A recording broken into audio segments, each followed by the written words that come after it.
जरूरी सूचना है सभी स्टूडेंट्स के लिए। स्टडी फॉर सिविल सर्विसेज का Android app Google play store में आ चुका है, उसको प्लीज तुरंत इंस्टॉल कर लीजिए। और अगर आप स्टडी फॉर सिविल सर्विसेज के सिर्फ ऐप से कोई भी कोर्स, कोई भी पीडीएफ परचेज करते हैं, तो उसमें अप्लाई कूपन, अगर आप ज्ञान सर जो है आप उसमें अप्लाई करते हैं, ये कूपन कोड है, तो उसमें 20% फीस तुरंत माफ हो जाएगी। मतलब 20% डिस्काउंट तुरंत उसमें लग जाएगा।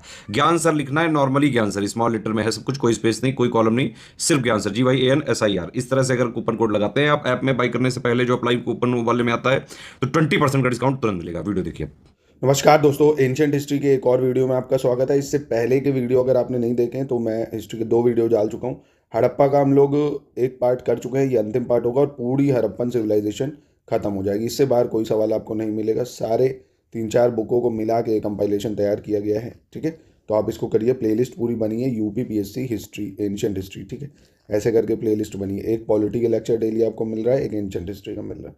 तो अच्छे से फॉलो करिए। RO संपूर्ण पॉलिटी, संपूर्ण हिस्ट्री आपकी कवर हो जाएगी। और हमारे पेड ग्रुप में ये सब ऑलरेडी दिया जा रहा है, बढ़िया videos, study material, test series, paid कोई 4,000 रुपये का ग्रुप है। और आप नंबर दे रहे हो और जो भी गुंजाइश हो जाएगी और आपको डिस्काउंट दे दिया जाएगा। बहुत ही शानदार कुछ में 46 टेस्ट भी आपको दिए जाएंगे, ठीक है। चलिए इसको शुरू करते हैं। मोहनजोदाड़ो की अगर बात करें तो सिंधी भाषा में मोहनजोदाड़ो का मतलब क्या होता है? मृतकों का टीला। मोहनजोदाड़ो को क्या मतलब? मृतकों का टीला। मोहनजोदाड़ो है कहाँ? लरकाना जिले में है, सिंध पाकिस्तान में, सिंधु नदी के दाईं ओर, ठीक है। और इसकी खोज 1922 में राखालदास बनर्जी जी ने की थी, ठीक है। इंपॉर्टेंट है। अगेन इससे पहले की वीडियो मैंने बताया था, आप एक कॉपी बना के नोट्स बनाइए शॉर्ट में, ठीक है, ताकि रिवीजन, एग्जाम के टाइम रिवीजन करने में आसानी हो। तो इसकी खोज राखालदास बनर्जी ने की है। और मोहनजोदाड़ो का सर्वाधिक उल्लेख जो है, उल्लेखनीय स्मारक बृहत स्नानागार, यानी जो ग्रेट बात है वो है ना, यहीं से मिला। यह विशाल स्नानागार धर्मानुष्ठान संबंधी स्नान के लिए था। जैसे आज आप महाकुंभ नहाते हो ना 12 साल में, ऐसे हो सकता है कुछ विशाल स्नानागार ये धर्मानुष्ठान से रिलेटेड ही होगा कुछ। मोहनजोदाड़ो के पश्चिमी भाग में स्थित दुर्ग टीले को स्तूप टीला कहा गया है। क्यों? क्योंकि यहाँ पर कुषाण जो शासक हैं उन्होंने एक स्तूप का निर्माण कराया था। मोहनजोदाड़ो से प्राप्त अन्य अवशेषों में कांसे की नृत्य नारी जो डांसिंग गर्ल है वो मिली है, ठीक है। पुजारी यानी योगी की मुद्रा में मूर्ति मिली है। और मुद्रा पर अंकित पशुपतिनाथ जो शिव हैं उनकी मूर्ति के भी साक्ष्य मिले हैं। तो मोहनजोदाड़ो से ये सब चीज़ें मिली, याद रखना। जो स्नानागार है वो, और कांसे की नृतक मूर्ति, और योगी की मूर्ति, पशुपतिनाथ की सील जो है। मोहनजोदाड़ो से 130 किलोमीटर दक्षिण पूर्व में स्थित चान्होदाड़ो। तो चान्होदाड़ो भी कहाँ है? पाकिस्तान में। इसकी खोज 1931 में MG मजूमदार ने की थी, ये भी आपको याद रखना होगा, ठीक है। MG मजूमदार ने की थी। तो ये हो गया आपका मोहनजोदाड़ो के बारे में। लोथल की बात करें अगर, लोथल कहाँ है? गुजरात में भाई, अहमदाबाद जिले में, भोगवा नदी के तट पर है। लोथल कहाँ है? भोगवा नदी के तट पर। इसकी खोज SR राव ने की थी। किसने की थी? SR राव। पूछ लेता है एग्जाम में किसने खोज की थी, मैचिंग में भी लगाने को आ जाता है। जैसे दे देगा लोथल, हड़प्पा, मोहनजोदाड़ो, चान्होदाड़ो, इनकी खोजकर्ता मिलान करिए। तो आपको ऐसे शॉर्ट में लिखना होगा, ऐसे लिख लीजिए भाई, लोथल और उसके सामने उसके खोजकर्ता कौन? SR राव। लोथल है कहाँ? गुजरात। ऐसे करके शॉर्ट में लिख लीजिए, आलस मत करिए, है ना। लोथल की सबसे प्रमुख विशेषता क्या थी? ये बंदरगाह था, डॉक यार्ड था भाई। कालीबंगा की बात करें तो कालीबंगा राजस्थान में है, ठीक है। और ये एक प्राचीन ऐतिहासिक स्थल है। यहाँ सिंधु घाटी सभ्यता के हमें महत्वपूर्ण अवशेष मिले। क्या? एक तो क्या यहाँ से एक दुर्ग में मिला हमें। कालीबंगा 4000 ईसा पूर्व से भी अधिक प्राचीन मानी जाती है। और सर्वप्रथम 1952 में अमलानंद घोष ने इसकी खोज की थी। कालीबंगा की खोज किसने की थी? अमलानंद ने। और BK थापर व BB लाल ने यहाँ उत्खनन का कार्य किया था। कालीबंगा से विश्व का सर्वप्रथम जुता हुआ खेत मिला। ये पॉइंट बहुत इंपॉर्टेंट है। कालीबंगा क्यों महत्वपूर्ण है राजस्थान में? क्योंकि विश्व का जुता हुआ खेत हमें यहीं से मिला। और मेसोपोटामिया की मोहरें भी यहाँ से मिली हैं। एक खिलौना गाड़ी के पहिए जो हैं वो मिले हैं। और आग की बलि वेदी के प्रमाण भी यहाँ से मिले हैं ना। आग की बलि वेदी के प्रमाण, खिलौना गाड़ी और मेसोपोटामिया की मोहरें, ठीक है। फिर धौलावीरा की बात करें अगर, धौलावीरा जो भारत में कहाँ पे? धौलावीरा राखीगढ़ी यानी हरियाणा में। हड़प्पा सभ्यता का दूसरा सबसे बड़ा स्थल था धौलावीरा। ये कच्छ, गुजरात के रण में है, गुजरात के कच्छ में। इस नगर को आयताकार बनाया गया। कैसा आयताकार? और RS बिष्ट ने और उनके सहयोगियों ने 1992 में इसकी खोज की थी। इसकी खोज किसने की थी? RS बिष्ट ने, ठीक है, याद रखना। और धौलावीरा हड़प्पा के सबसे प्रमुख पुरातात्विक स्थलों में से एक भी है। इस जो हमें इस विशाल स्नानागार और जलाशय के बारे में महत्वपूर्ण जानकारी देता है। तो यहाँ पे जलाशय जो है, नहीं रिजर्वायर, डैम एम टाइप का कुछ होगा, बनाया गया भाई किसानी खेती के लिए। धौलावीरा याद रखिएगा इसको। सुरकोतडा की बात करें तो ये भी गुजरात में ही है, सुरकोतडा कच्छ जिले में। यहाँ के कब्रिस्तान से कलश शवधान इसके साक्ष्य मिले हमें। और यहाँ घोड़े की कुछ हड्डियों के भी साक्ष्य मिले सुरकोतडा से। फिर दैमाबाद की बात करें तो दैमाबाद महाराष्ट्र के अहमदनगर जिले में है। दैमाबाद कहाँ है? महाराष्ट्र में है। प्रवरा नदी के किनारे है ये, और यह है सैंधव सभ्यता का सबसे दक्षिणी स्थल है। सैंधव सभ्यता का सबसे दक्षिणी स्थल दैमाबाद। और यहाँ से हमें रथ चलाते हुए मनुष्य क्या मिला है? रथ चलाते हुए मनुष्य, सांड, गेंडे की आकृतियाँ, ये सब मिली। यहाँ से कुछ मृदभांड, सैंधव लिपि की मोहर, तश्तरी, प्याले, ये सब मिले, तो आप याद रखिएगा इसको, दैमाबाद। राखी गढ़ी, ये भी महत्वपूर्ण हो जाता है। राखी गढ़ी हरियाणा के हिसार में है। कहाँ है? हरियाणा के हिसार में, घग्गर नदी के किनारे है। और इस स्थल की खोज किसने की थी? 1969 में सूरज भान ने करी थी राखी गढ़ी खोज। पॉइंट टू बी नोटेड कि ये भारत का सबसे बड़ा सैंधव स्थल है। ठीक है, भारत का सबसे बड़ा सैंधव स्थल पूछेगा तो राखी गढ़ी आ जाता है। फिर आता है रोपड़, जो कि पंजाब में है, सतलज नदी के दाहिने किनारे पर। इस शहर का जो आधुनिक नाम है वो रूपनगर है। क्या है? रूपनगर। और इस शहर की खोज किसने की थी भाई? रोपड़ की बीबी लाल ने की थी, बीबी लाल। और इस स्थल की जो खुदाई है वो यज्ञदत्त शर्मा ने की थी। यहाँ से हमें सेलखड़ी की मोहर है, मृदभांड है, तांबे के बाड़ान है, कुल्हाड़ी है, ये सब प्राप्त हुए। ठीक है, यहाँ से मनुष्य के साथ पालतू कुत्ते को दफनाए जाने का भी साक्ष्य मिलता है। ये इंपॉर्टेंट पॉइंट याद रखना। मनुष्य के साथ पालतू कुत्ते को दफनाए जाने का प्रमाण हमें कहाँ से मिलता है? रोपड़ से मिलता है। अब देखिए, यहाँ ऐसा भी हो सकता है कि अब पहले कुत्ता मरा वही है, पहले मुर्गी आई अंडा, या पहले मनुष्य मरा। भाई दोनों तो एक साथ मरे नहीं होंगे। हो सकता है पहले कुत्ता मरा हो, उसको वहाँ दफनाया गया हो, और फिर जब बाद में वो मनुष्य मरा गया हो तो उसको उसमें दफनाया जाए। तो या ये भी हो सकता होगा मनुष्य मर गया तो जो उसका पालतू कुत्ता होगा क्या उसको मार के दफनाते होंगे क्या? सोचने वाली बात है ये। फिर आता है रंगपुर। रंगपुर की बात करें तो रंगपुर गुजरात के सौराष्ट्र में है। यहाँ से प्राक हड़प्पा और उत्तर हड़प्पाकालीन सभ्यता के साक्ष्य मिले हैं। और यहाँ से प्राप्त वनस्पति अवशेष के आधार पर कहा जा सकता है कि वो लोग चावल, बाजरा, ज्वार की खेती करते थे। प्लेसेस जरूर याद रखिएगा कौन सा कहाँ है और किसने किसकी खोज करी थी। ठीक है, फिर बनावली की बात करें, ये भी हरियाणा में है। बनावली हरियाणा में। RS बिष्ट ने इसकी खोज करी थी, बनावली की। और यहाँ मात्र देवी की मिट्टी की आकृति और खिलौने हल मिले हमको। ठीक है, पकी मिट्टी के बने हल का एक प्रतिरूप बनावली से ही मिला है। काले रंग की आकृतियों से चित्रित लाल मृदभांड हड़प्पा सभ्यता की विशेषता है, ये जरूर याद रखो। हड़प्पा सभ्यता की क्या विशेषता? काले रंग की आकृतियों से चित्रित लाल मृदभांड, है ना, ऑकरे कलर पोट्री, लाल मृदभांड। भारत की स्वतंत्रता प्राप्ति के पश्चात हड़प्पा सभ्यता के सबसे ज़्यादा जो पूरा स्थल है उनका उत्खनन गुजरात में ही किया गया है। हरियाणा के बनावली से पक्की ईंटी की बनी हुई हल्की प्रतिकृति मिली हमें। कहाँ से? हरियाणा से। मोहनजोदाड़ो से कुबड़ वाले बैल की आकृति वाले मोहरें मिली हैं। कहाँ से मिली है? मोहनजोदाड़ो से। सिंधु सभ्यता की मोहरों पर सबसे ज़्यादा जो अंकन है वो श्रृंगी पशु का है, उसके बाद कुबड़ वाले बैल का है। लोथल और कालीबंगन, यहाँ से अग्निकुंड मिले हमें, लोथल और कालीबंगन। लोथल कहाँ है? गुजरात, कालीबंगन राजस्थान। सिंधु सभ्यता की जो लिपि है वो कैसी है? भाव चित्रात्मक है। मैंने भाव चित्रात्मक मतलब पिक्टोग्राफिक, जैसे ऐसे लिख दिया मैंने, कुछ ऐसे ऐसे पिक्टोग्राफिक है, भाव चित्रात्मक। तभी तो अभी तक पढ़ी नहीं जा सकी कि ये लिखा क्या हुआ है। ठीक है, भाव चित्रात्मक, ये याद रखना।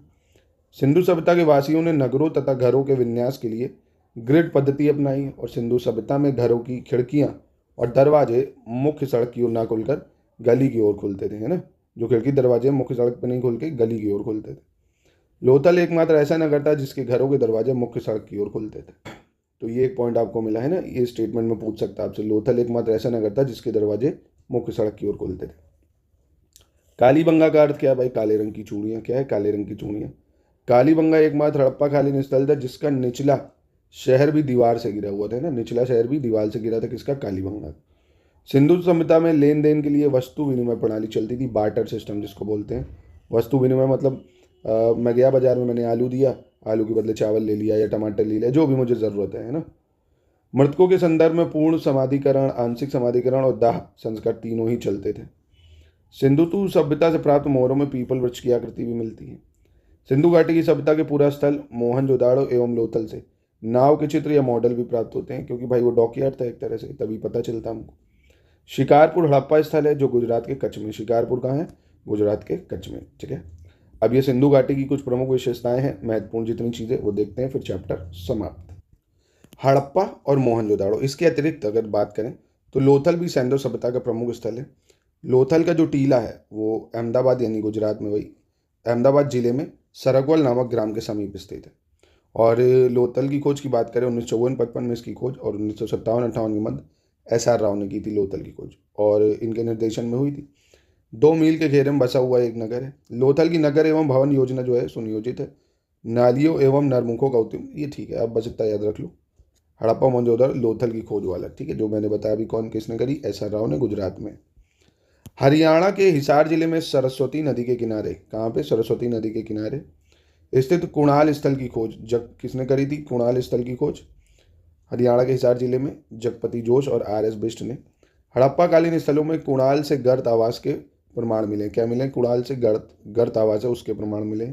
यहाँ से चांदी के 2 मुकुट, सोने के गहने, ये भी मिले हमें, ठीक है। हड़प्पा शैली के लाल मृदबांड सर्वप्रथम यहीं से पाए गए। हड़प्पा शैली के आपको एक चीज़ याद रखना, मृदबांड कैसे थे, लाल मृदबांड थे। फिर दैमाबाद जो कि महाराष्ट्र में है, जौरवे ताम्र पाषाणिक संस्कृति का सबसे बड़ा स्थल है, जौरवे कल्चर का, एक विशेष प्रकार की पॉटरी होती थी, ठीक है। कहाँ पे, महाराष्ट्र में है। इसकी खोज की बात करें तो S.A. शाली ने दैमाबाद का उत्खनन करा है, किसने, S.A. शाली ने, और यह है कहाँ भाई, महाराष्ट्र में दैमाबाद, ठीक है, इसको याद रखना। उत्खनन में पूर्व सिंधु सभ्यता की सामग्री में पीले और धूसर रंग की मिट्टी के बर्तन और सिंधु सभ्यता की सामग्री में कच्ची ईंटों के दुर्ग, नालियां, मर्दभांड, बांट, पत्थर, ये सब हमें मिले हैं भाई। सिंधु घाटी सभ्यता की पशुपति मोहर जो है, उस मुद्रा में एक योगी को दर्शाया गया है जो पशुपति माने जाते हैं, और इस योगी के इर्द गिर्द 4 पशु हैं, गेंडे, भैंसा, हाथी, बाघ। ये भी आपसे पूछ सकता है, UPSC में पूछा जा चुका है, कौन कौन से पशु हैं, तो गेंडा है, भैंसा है, हाथी और बाघ है। और सिंहासन के नीचे 2 मृग दर्शाए गए, 2 मृग, ठीक है। पशुपति का जो अर्थ है वो पशुओं का स्वामी होता है भाई, और यह मोहर जो है हड़प्पा सभ्यता के मोहनजोदाड़ो से प्राप्त हुई। सर जॉन मार्शल के अनुसार यह मोहर जो है प्राचीन बुद्ध जैन तीर्थंकर से संबंधित है। सिंधु घाटी सभ्यता की जो शासन व्यवस्था है वो क्या है, ओलियोगौर की है, शासन व्यवस्था ओलियोगौर की। अतरंजी खेड़ा की बात करें, ये एक हड़प्पा स्थल नहीं है, याद रखना। उत्तर प्रदेश के एटा जिले में गंगा की सहायक नदी जो है काली, उसके तट पर स्थित है। ये प्राग ऐतिहासिक स्थल है अतरंजी खेड़ा, ठीक है। इसकी खोज अलेक्जेंडर कनिंघम ने की थी, ये जरूर याद रखना, अलेक्जेंडर कनिंघम ने की अतरंजी खेड़ा की खोज। ये प्राग ऐतिहासिक है, बस आप मेमोराइज करना है। हिस्ट्री में आपको बस फैक्ट चाहिए जो एग्जाम में आते हैं, वो आपको अगर मिल गए, जो हम दे ही रहे, बस नोट करके मल्टीपल टाइम रिवाइज करेंगे, चीज़ें याद रहेंगी, और कुछ नहीं। मेसोपोटामिया ग्रीक शब्द है जिसका अर्थ क्या है भाई, 2 नदियों के बीच की भूमि। मेसोपोटामिया का मतलब क्या है, 2 नदियों के बीच की भूमि। सिंधु सभ्यता के प्रमुख स्थलों में बात करें अगर, तो उत्तर प्रदेश का बहुत योगदान रहा है। प्रमुख स्थल उत्तर प्रदेश में कौन कौन से, आलमगिरीपुर, सोथी, हुलास जो कि प्रमुख है, कोल्डी आवा इलाहाबाद में है, और ये जो है पाषाणकाली स्थल है। कोल्डी आवा क्या है, पाषाणकाली। हड़प्पा में प्राप्त हुए समाधि जिसे शवदान H नाम दिया गया है, उत्तर हड़प्पा काल से संबंधित है। मेहरगढ़ जो कि पाकिस्तान के बलूचिस्तान प्रांत के बोलन दर्रे के पास है, मेहरगढ़ कहाँ है, पाकिस्तान में। यहाँ से भारत की सबसे पुरानी कृषि बस्ती के प्रमाण मिले, ये जरूर याद रखो। भारत की सबसे पुरानी कृषि बस्ती का निर्माण कहाँ से मिला है हमें, मेहरगढ़, पाकिस्तान, ठीक है। दोस्तों चाहे 5-5 मिनट देखो, नोट जरूर करो प्लीज, है ना। भारत की पुरातात्विक संस्कृति कालक्रम के रूप में इस प्रकार व्यवस्थित है, क्या, जैसे कोट डीजिए, ये पाकिस्तान के सिंध प्रांत में है भाई, है ना, खैरपुर नामक स्थान पर है। कोट डीजी की खोज किसने की थी, GS घुरे ने करी थी, GS घुरे ने करी। कायथा संस्कृति की बात करिए, मध्य प्रदेश के उज्जैन जिले में, कहाँ पे, मध्य प्रदेश के उज्जैन जिले में स्थित पूरा पाषाण या ताम्र पाषाण स्थल है कायथा संस्कृति, पूरा पाषाण या ताम्र पाषाण स्थिति, ठीक है। और इसका समय आप देख सकते हो 2300 से 2000। नागदा, नौवादा, एरण, गुगेरिया, ये और जो जगह है वो है। मालवा संस्कृति आपको ऐसे याद रखना है, देखो बस इन शॉर्ट अगर मैं बताऊं, कायथा संस्कृति किससे संबंधित है, तो मध्य प्रदेश के उज्जैन जिले से संबंधित है, पूरा पाषाण या ताम्र पाषाण कालीन है। मालवा संस्कृति की बात करें तो ये मध्य भारत के मालवा क्षेत्र यानी महाराष्ट्र के दक्कन प्रायद्वीप के कुछ हिस्सों पर मौजूद है। तो मालवा संस्कृति एक तरह से महाराष्ट्र में मौजूद है, ताम्र पाषाणिक है, ये भी कैसी है, ताम्र पाषाणिक स्थल है, यानी जो कॉपर एज चल रही थी उसका है। इस संस्कृति से प्राप्त मृदभांड सभी ताम्र पाषाणकालीन संस्कृतियों में सर्वोच्च है। सिंपल, तो मालवा महाराष्ट्र की है, ताम्र पाषाणिक है। ऐसे ही कायथा मध्य प्रदेश की है, ये भी ताम्र पाषाणिक है। जौरवे संस्कृति की बात करें, यह एक ताम्र पाषाणिक ये भी है, महाराष्ट्र के 2 जिले से संबंधित है, अहमदनगर और पुणे, ठीक है। जौरवे संस्कृति अहमदनगर और पुणे, आपको ये याद रखना है, ठीक है। और अहमदनगर के 3 और स्थल अगर बात करें, जौरवे, निवासा, दैमाबाद, ये जौरवे कल्चर से संबंधित है।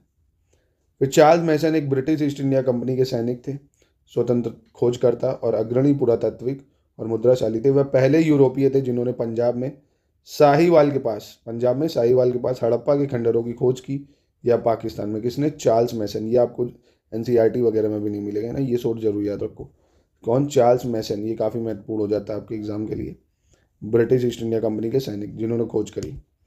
फिर भगत राव की बात करें अगर, ये सैंधवकालीन स्थल कहाँ पे है? गुजरात राज्य में स्थित है।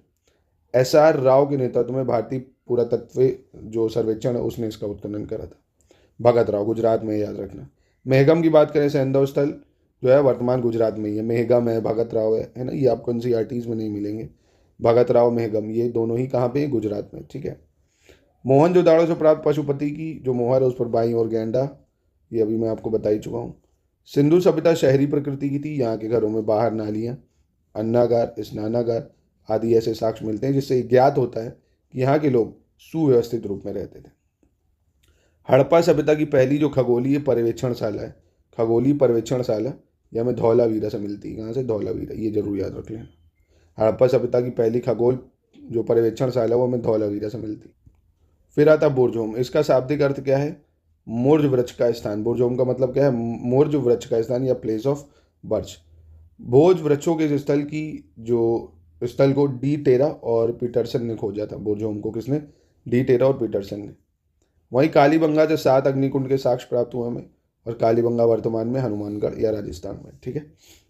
जन भंडारगण साक्ष्य हमें लोथल से मिलता है। हड़प्पा सभ्यता की सबसे प्रमुख विशेषता क्या है? सूती कपड़ों के उत्पादन, ठीक है, क्योंकि हड़प्पा वासियों ने ही सर्वप्रथम कपास का उत्पादन करा था, ठीक है। हिंडन बोलते थे इनको, ग्रीक्स। सर्वप्रथम भारत पर आर्यों के आक्रमण के सिद्धांत का प्रतिपादन किसने करा? RP चांद ने करा है। सिंधु घाटी की सभ्यता की सबसे बड़ी इमारत अन्नागार ही थी, ये याद रखना, जहाँ पे लोग अपना फूड रखते थे, ग्रेन्स वगैरह। मोहनजोदाड़ो के विशाल स्नानागार की खोज किसने करी थी? जो ग्रेट बात है, RD बनर्जी ने। किसने? RD बनर्जी। और अगर आज़ादी के बाद देखें, स्वतंत्रता के उपरांत भारत के गुजरात राज्य में ही सर्वाधिक सैंधव पुरास्थल खोजे गए। गुजरात में परिपक्व हड़प्पा चरण के 18 स्थल हैं। उत्तर हड़प्पा काल के 120 स्थल हैं, और रंगपुर, रोजदी, बाबरकोट, ये सब उत्तर हड़प्पा कालीन स्थल, मतलब बहुत स्थल पाए गए वहाँ से। 1921 में मतलब दयाराम साहनी ने हड़प्पा का सर्वेक्षण किया, और 1923 से इसका नियमित उत्खनन आरंभ कर दिया था, याद रखिएगा। और उत्खनन से हड़प्पा के किले के बाहर कुछ ऐसे भवन भी प्राप्त हुए हैं जिनकी पहचान कर्मचारियों के आवास के रूप में भी की गई है। यानी हड़प्पा में 2 कमरों वाले बैरक भी है जो मजदूरों के लिए रहने के लिए थे भाई।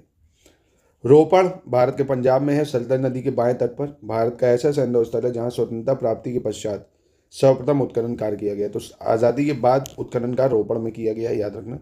आधुनिक नाम रूपनगर है, और इसकी खोज BB लाल ने की थी, ठीक है, याद रखिएगा, ये काफ़ी इंपॉर्टेंट। यह संस्कृति के 6 चरण भी मिले हैं हमें। इनमें प्रथम ही सैंधवकालीन है, ठीक है। कब्रिस्तान भी मिला है हमें यहाँ, जिसमें मनुष्य के साथ पालतू कुत्ते को दफनाया। अफगानिस्तान में मुंडीगाक और शॉर्तुगाई सिंधु सभ्यता संबंधित 2 महत्वपूर्ण स्थल हैं। तो मुंडीगाक या शॉर्तुगाई आपसे पूछेगा कहाँ पे है, तो आप बता सकते हो अफगानिस्तान में। और भिराना जो कि हरियाणा में है, भिराना का हरियाणा में, यह भी हड़प्पा कालीन स्थल है। यहाँ से लाल मृद भांड पर एक स्त्री का चित्र अंकित मिला हमें, जिसकी तुलना मोहनजोदाड़ो से जो कांस्य नर्तकी नहीं मिली, डांसिंग गर्ल, उससे करी गई। यहाँ से अनेक कमरों वाले 3 भवन भी मिले हमें। 4 कमर युक्त एक भवन टीले के जो बिल्कुल केंद्र वो मिले हैं। हड़प्पा सभ्यता में चित्रात्मक लिपि का प्रयोग किया गया। किसका? चित्रात्मक लिपि का। धौलावीरा से हड़प्पा लिपि में बहुत बड़े बड़े अक्षरों में लिखा हुआ एक लघु अभिलेख भी मिला है। हड़प्पी तौल का अनुपात क्या है? 1:2:4:8। क्या है हड़प्पी तौल का अनुपात? 1:2:4:8, 2 के मल्टीपल में है। इसी के आधार पर इसका मापन भी किया जाता है। हड़प्पा के लोगों को मापन का भी ज्ञान था, और सर्वेक्षण के लिए CP यंत्र का प्रयोग किया जाता था। परवर्ती हड़प्पा काल के जो पुरावशेषी है उनके साथ चित्रित धूसर मृदभांड परंपरा के अवशेष भी मिले हैं। सैंधव काल के अंतर्गत मोहरों का विशिष्ट स्थान है, जिसमें हमें स्थापत्य के दर्शन होते हैं। और मोहनजोदाड़ो तथा लोथल की एक मोहर पर खुदे हुए चित्र में 2 भागों से लड़ते हुए एक मनुष्य दिखाया गया है। पशुपति शिव की एक मोहर मोहनजोदाड़ो से मिली, आपको याद रखना है। मोहनजोदाड़ो से सील भी मिली है। रेखी मापन के लिए हाथी दांत का पैमाना यूज करते थे, जो कि लोथल से मिला। ये अभी ऊपर मैं आपको बताया था मैंने कल की क्लास में। हड़प्पन स्तर से पक्की मिट्टी का पैमाना कालीबंगन से मिला है। प्राचीन भारत में लंबाई तथा दूरी नापने की इकाई यव, अंगुल, विस्तृति, हस्त, धनु, ये सब कहलाती थी। रक्तिका व कार्श जो है वो स्वर्णकार की तौल थी, स्वर्णकार की। और निमिष समय का माप हुआ करता, समय माप करते थे निमिष से। हड़प्पाकालीन लोगों को तरबूज, खजूर, नींबू, इन सब का ज्ञान था। और सैंधव सभ्यता में पशु शक्ति के प्रतीक से संबंधित वृषभ था, है ना। ये लोग नेचर और पशुओं की पूजा करते थे। दक्षिण बलूचिस्तान की बात करें, जो कि पाकिस्तान स्थित कुल्ली संस्कृति प्राक हड़प्पा संस्कृति के अंतर्गत दी जाती। तो कुल्ली संस्कृति पाकिस्तान में, इस संस्कृति के मृदवान पांडु गुलाबी वर्ण के तथा इन पर लाल और काले रंगों से चित्रण हुआ है। तो ये आपका हड़प्पा कालीन चीज़ें हो गई। समस्त हड़प्पा सभ्यता मैंने आपको इसमें कराई है। अगर 2 क्लास में पूरी हड़प्पा सभ्यता होगी, आप इसके नोट्स बना लेंगे, 2 से 3 पेज में बनेंगे और मल्टीपल टाइम रिवाइज करेंगे। फिर हड़प्पा के PYQ आप लगाएंगे, ठीक है, और फिर SCS के टेस्ट लगाएंगे, आपकी पूरी तैयारी हो जाएगी ना। ये पूरा 360 डिग्री आपको कवर करना है अगर आप एग्जाम निकालना चाहते हो फर्स्ट अटेम्प्ट में लेटेस्ट ट्रेंड पैटर्न जो चल रहा है उसके अकॉर्डिंग। दोस्तों, अगर SCS को आप सीरियसली फॉलो करोगे तो आप आराम से एग्जाम निकाल सकते हो।